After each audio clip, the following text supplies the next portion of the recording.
She didn't just friend-zone you, she dismantled you. Piece by agonizing piece, she deconstructed your confidence, using your own earnestness as the tool for your demolition. You weren't rejected, you were rendered irrelevant. She didn't leave you. She simply stopped seeing you as a man, reclassifying you as a convenient, emotionally neutered utility in her life, a reliable source of validation, a shoulder to cry on about the very men she desired instead of you. You stood there, holding the architecture of your affection in your hands, a gift she treated like a brochure she never asked for. You played by the rules of a game she had no intention of letting you win. You believed in sincerity, in vulnerability, in the noble myth of the nice guy. And for your virtue, you were rewarded with the ultimate humiliation, a front-row seat to her desire for everyone else but you. Think back to that exact moment the illusion shattered. Was it when you sent that carefully crafted message, the one you reread a dozen times, only to see the read receipt become a tombstone for your hope? Hours, then a day, passed in suffocating silence. Then, a casual, almost dismissive reply that had nothing to do with what you asked. A reply that made it clear you were an afterthought, a notification to be cleared. Or was it when she spoke of another man, not with malice, but with a chilling indifference to your presence? She described his confidence, his arrogance, his unavailability, all the traits you were taught to suppress, and her eyes lit up with a fire you had only ever tried to kindle for her. In that instant, you weren't a potential partner. You were a confidant, a brother, a ghost in the machine of her romantic life. You felt the blood drain from your face, a cold dread coiling in your gut. You offered unwavering support, and she saw it as a sign of your infinite availability, which in the brutal calculus of attraction equals zero value. You offered politeness, and she interpreted it as weakness. The German philosopher Arthur Schopenhauer, a man who saw the world stripped of its romantic delusions, would not have been surprised. He would have seen your predicament not as a tragedy, but as an inevitability. For him, the world is not a stage for love stories. It is an arena where individual wills clash for dominance. Your fundamental error was to approach a power struggle with the ethics of a saint. You were a lamb negotiating with a wolf, and the wolf was never going to admire your principles. It was only ever going to measure you for a meal. Schopenhauer gave us the key, the brutal, unforgiving truth you refused to see. Politeness is not a virtue, but a calculation. Your genuine kindness was a strategic blunder. It was a unilateral declaration of peace in the middle of a war you didn't even know you were fighting. You showed all your cards, while she kept hers pressed tightly to her chest, observing your every move, your every predictable, supplicating gesture. This ends now. The playbook you followed is being burned. The romantic comedies, the well-meaning advice, the entire social script that told you to be agreeable, to be available, to be nice. Throw it all into the fire. We are not here to win her affection. That ship has sailed, and it was torpedoed by your own compliance. We are here to seize power. This is no longer a courtship. It is a hostile takeover of the emotional dynamic. We will reforge you, not into a better man, but into a more formidable one. We will strip away the layers of accommodating behavior and replace them with a core of calculated indifference. We will transform your predictable eagerness into a weapon of unnerving silence. You will become an enigma, a problem she can't solve, a presence that commands her attention not by asking for it, but by demonstrating it is far too valuable to be given away freely. The goal is not to make her love you. The goal is to make her respect you, to make her crave the validation you now strategically withhold.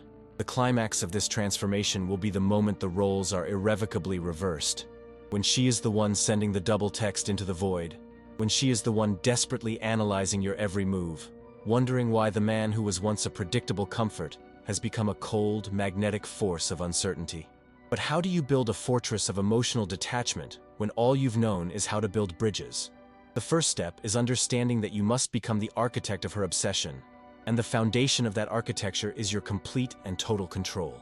Before we lay the first stone of your new empire and dismantle the psychological prison she built around you, your first act of defiance is required. This is not a request. It is your initiation. Subscribe to Psychological Domain and fortify this channel by hitting the like button. This is your declaration of war against mediocrity. In the comments below, I want you to claim your ground. Tell us what city you are watching from. And if you have the courage, share the exact moment you finally understood that your kindness was being used against you as a weapon. Let the world know where the rebellion is starting. Let's perform a psychological autopsy. The death of her respect for you was not a sudden event. It was a slow, methodical poisoning, and you were the one who administered the dose day after day, in small, imperceptible acts of self-sabotage. You believe you were the victim of her indifference, but the truth is colder. You were the architect of your own irrelevance. Your fall from a potential object of desire to a piece of emotional furniture happened in distinct, predictable phases. This is the anatomy of your defeat. The first phase was emotional concession.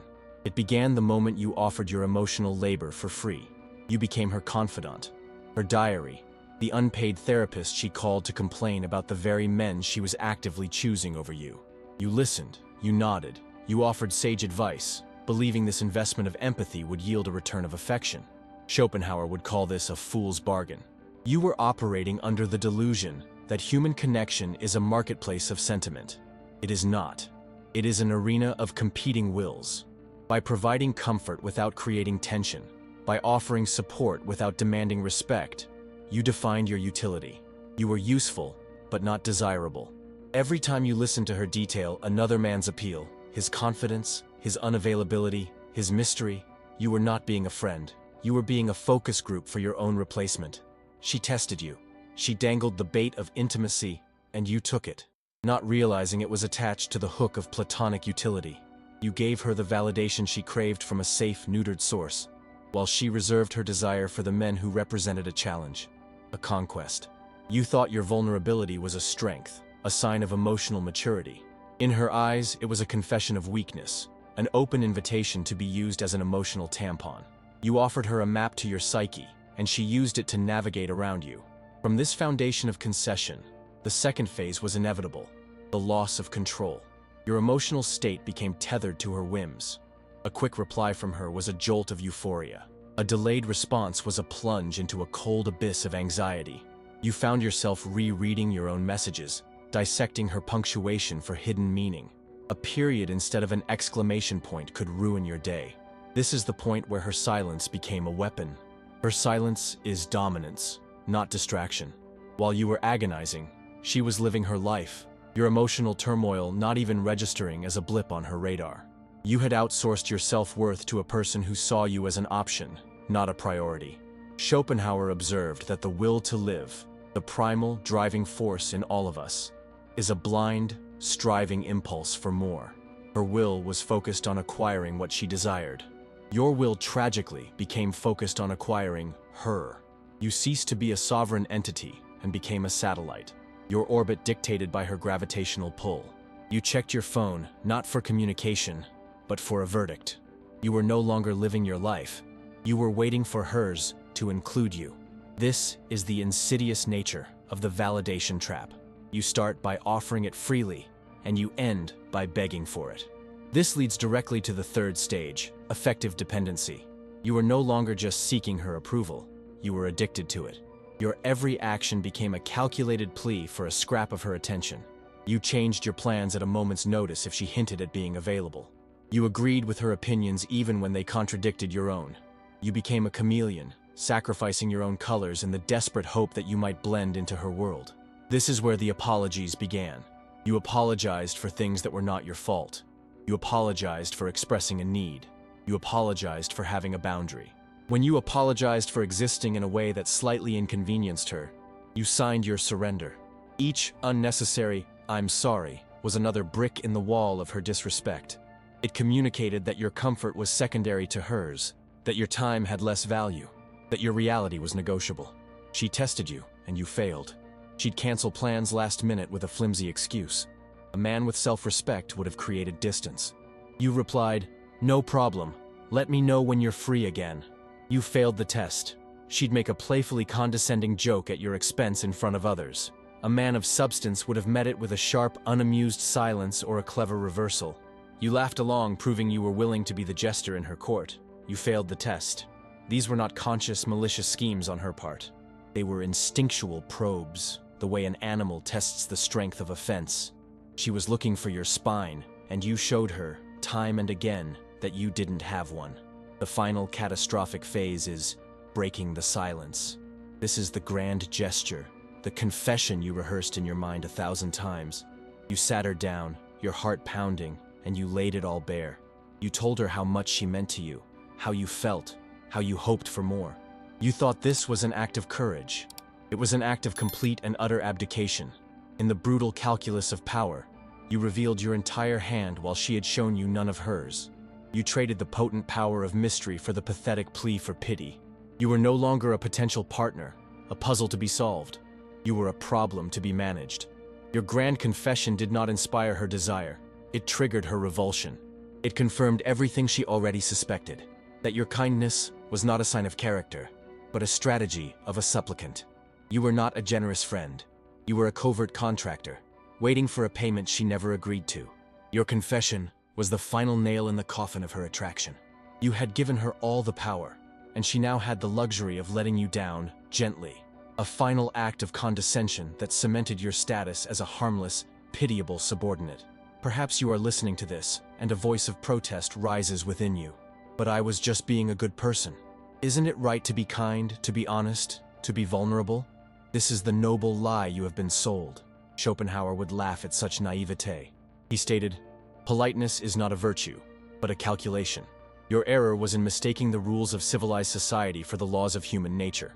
The universe does not reward you for being nice. It rewards strength. It rewards value. It rewards the unwavering will. Your kindness was not a virtue because it was not rooted in strength. It was a tactic born of fear. Fear of rejection. Fear of loneliness. Fear of conflict. You weren't being kind. You were being compliant. You weren't being vulnerable. You were being unguarded. No one is coming to save you. There is no cosmic referee who will pause the game and award you points for good sportsmanship. You are in the arena, and you have been fighting with a moral code while your opponent has been fighting with a sword. Before we proceed to arm you with your own blade and teach you how to wield it, we must solidify your commitment to this new philosophy. This is a pact you make with yourself, a vow to never again trade respect for affection. Solidify it now. Subscribe to Psychological Domain, activate all notifications so you never miss a strategic briefing, and empower this movement by hitting the like button. Now, for your first tactical assignment, I want you to look back at the cold, hard evidence of your own history. Think of the last test she put you through, the last time she pushed a boundary and you let it slide. What was it? Did she cancel on you? Did she disrespect your time? Did she make you the butt of a joke? Comment below with the one test you now realize you catastrophically failed. Declare the mistake. This is not for me. It is for you. It is the first step in reclaiming your power, to diagnose the wound with unflinching honesty. Your fall did not happen in a grand, dramatic moment. It happened in the quiet spaces. It happened in the hesitation before you spoke your mind. It happened in the yes you gave when your gut screamed no. It happened every time you chose her comfort over your own self-respect. You saw these as small compromises, the price of admission for her company. You were wrong. They were installments paid on your own servitude. You weren't building a connection. You were digging your own grave, one polite, agreeable shovelful at a time. The diagnosis is complete. The poison has been identified. Now, and only now, can we begin to administer the antidote. The antidote is not a potion to make her love you. It is a serum to make you immune to needing it. There is no going back for the weak man. There is only the construction of the new, the man you were. The accommodating, available, emotionally generous man is a casualty of a war you didn't know you were fighting. Do not mourn him. He was designed to lose. His code was written for a world that does not exist, a world of reciprocal kindness and romantic fairness. Schopenhauer saw the world for what it is, a churning, relentless collision of individual wills, each seeking to impose itself upon the other. Your will was submissive.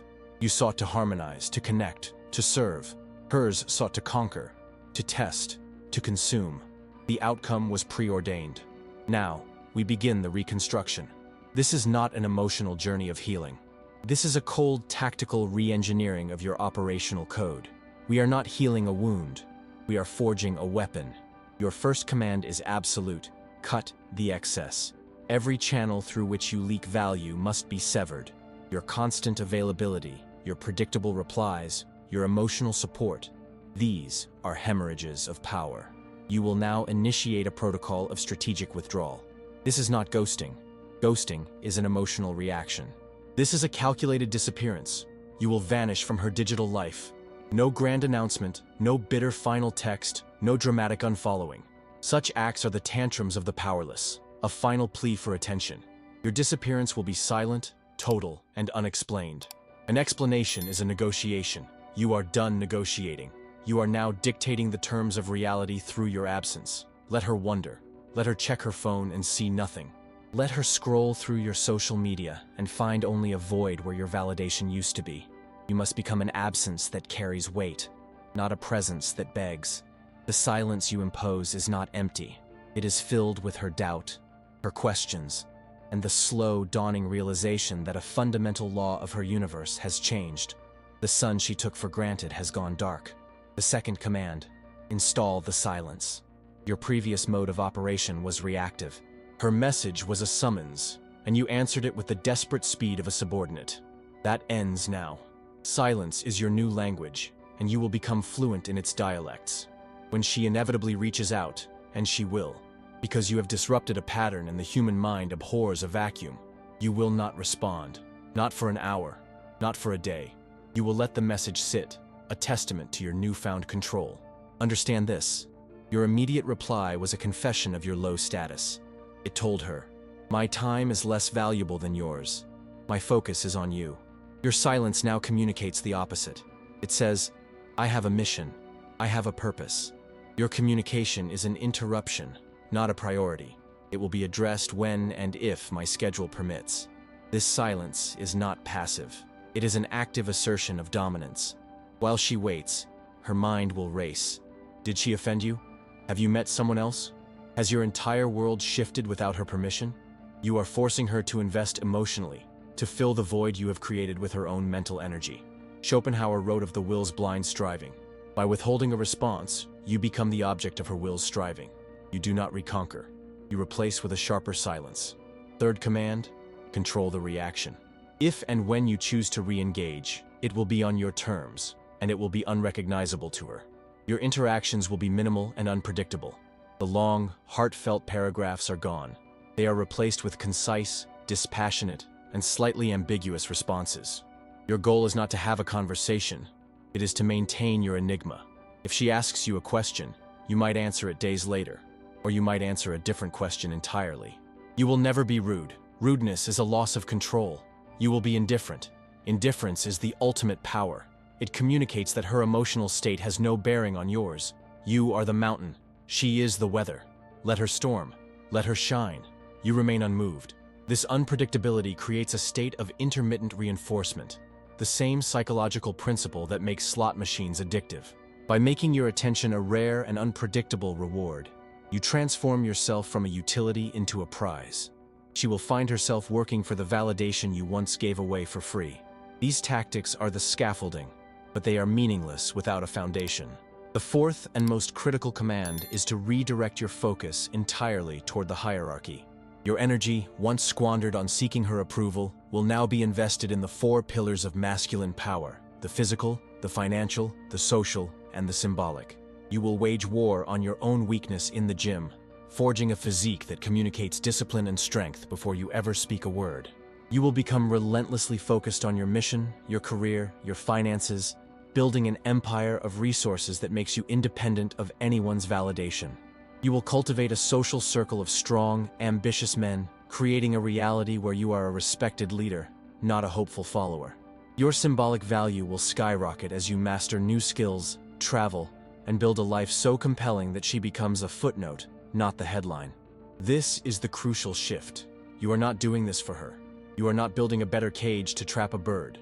You are building an empire so vast and powerful that the opinion of one person becomes statistically insignificant. A man who wants to be loved will be discarded. A man who imposes his presence will be feared, and from that fear, a twisted, desperate form of respect will grow. This is not a hope, it is a plan. You are not wishing for the dynamic to change. You are engineering its collapse and rebuilding it in your image. Schopenhauer knew that the world is a stage of suffering, driven by an insatiable will.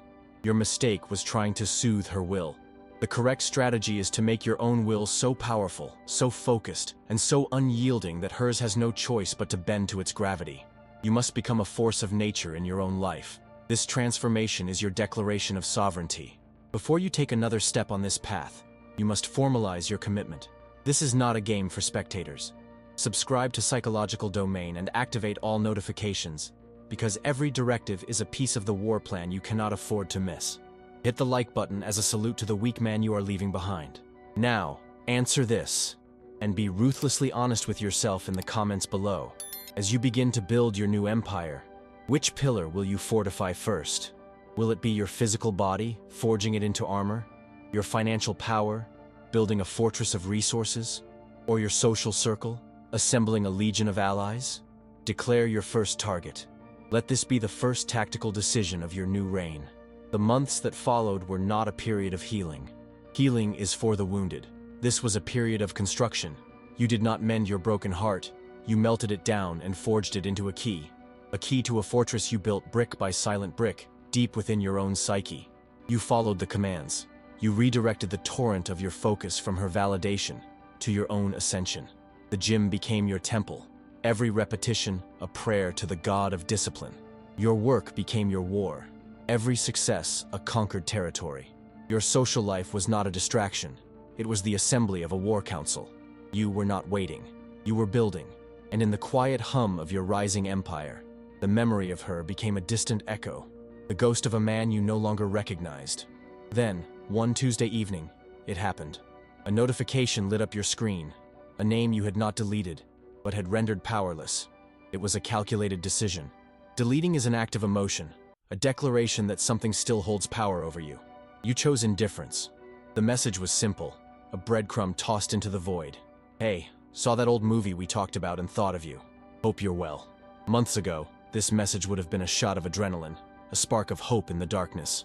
You would have dissected every word, crafted a perfect reply, your heart hammering against your ribs. Tonight, you looked at it the way a king looks at a petition from a forgotten village. You registered the information. You understood the tactic, a low-investment probe designed to gauge your availability, to see if the emotional utility was still online. You put your phone down and went back to reading your book. You felt nothing, not anger, not satisfaction, nothing. The silence that followed was your answer. 2 days later, a second message arrived. You must be busy, LOL. Just wanted to see if you were still alive. The desperation was now thinly veiled with forced humor. This was the double text, the checkmate, the final pathetic squeal of a power dynamic in its death throes. This was the moment you had once fantasized about, the reversal you had craved. And in the cold reality of its arrival, you discovered the ultimate terrifying truth of your transformation. You didn't care. The victory was hollow because the war was already over, and you had been the only one left on the battlefield for months. She was no longer your opponent. She was a ghost, haunting a ruin you had long since abandoned. You had not been ignoring her to punish her. You had been ignoring her because your attention, the most valuable currency you possess, was fully invested elsewhere, in yourself. Schopenhauer would have recognized this moment not as the climax of a romance, but as a simple collision of wills. Her will, accustomed to being the center of your universe, was now striving blindly in the dark, seeking the warmth of your validation. But your will was no longer a mirror reflecting her light. It had become its own star, a cold, distant sun with its own gravitational pull, and her tiny world was no longer in its orbit. You had achieved the ultimate power, the power of not needing a response. The desire for revenge, the need to see her humbled. These are the last chains that bind the slave to his master. By feeling nothing, you had finally, truly, become free. You picked up your phone, looked at the 2 messages sitting there, a digital monument to her desperation, and you archived the chat. Not blocked, not deleted, archived. A file moved to a cold storage facility, a piece of data no longer relevant to current operations. This is the final lesson. The board has been flipped, but you have walked away from the table. The game she was playing was for your attention. The game you are now playing is for your legacy. You do not win her back. You do not seek her approval. You build a life so formidable, so completely and utterly your own, that her opinion of it becomes as relevant as a single drop of rain in a raging ocean. Respect is not something you ask for with grand confessions of love. It is not something you earn by being a nice guy. Respect is the residue of power. It is the silent acknowledgement from the world that you are a force to be reckoned with. You impose it with your absence. You solidify it with your success. You make it permanent with your unbreakable, unshakable indifference. The man who offered his heart as a gift was dismantled. The man who built an empire from the ashes commands the world. He does not seek validation. because he is the source of it. He does not chase because he is the destination. He has learned the brutal lesson that Schopenhauer tried to teach the world. In the relentless struggle of the will, you are either the hammer or the anvil. Your politeness was a calculation for affection, and it failed. Your silence is a calculation for power, and it is absolute. You did not lose her. You lost the weakness that needed her. This is your manifesto. It is time to declare your allegiance. The path of the supplicant is behind you. The throne of your own life awaits. To ensure you never falter, subscribe to Psychological Domain and activate all notifications. This is not a channel, it is your new operating system. Give this video a like as a final salute to the man you are leaving for dead. And now, for your final command performance in this initiation. Look back at the entire pathetic ordeal. The pleading, the waiting, the hoping. Now, look forward at the man you are forging. I want you to answer one final question in the comments below. A question that will seal your transformation. What is the one thing she will never again get from you?